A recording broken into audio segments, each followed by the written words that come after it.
He doesn't have a problem with that. Okay? But Megan, when you talk about that you know how God works, no one knows how God works. Okay? Now, you may have had a glimpse into how God has worked, past tense.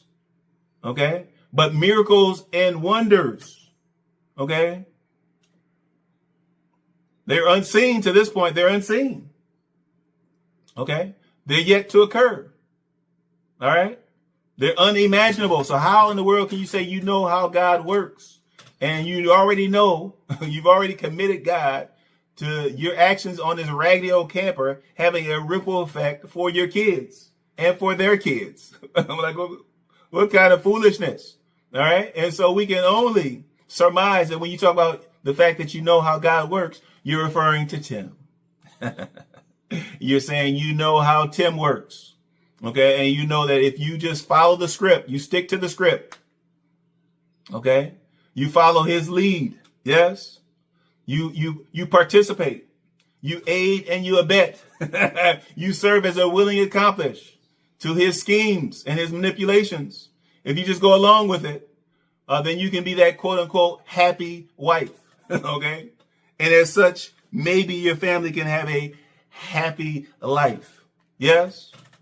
That could only be what you're referring to. Okay. But for you to claim that you know how God works, you're a woman of God. We know that Tim says some foolish. We know he says plenty of goofy things. Biblically goofy. Yes. All right, Megan. But Megan, don't let too much of that rub off on you, Megan. Come on, Megan.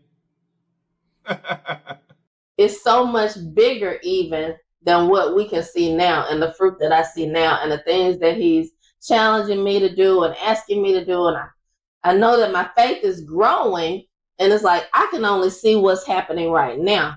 But I already know how the Lord works, because this is like ripple effect into my future, into my children and their lives and their children's lives. So it's like a eternal process. You know, he's working on us right now, and it just seems like very simple and very like small. Oh, you're restoring a little camper, but I can feel it. I feel the things that he's doing in my life and my family, and that is. Megan, she offers up the fact that their initial mission from God was, well, can you have a farm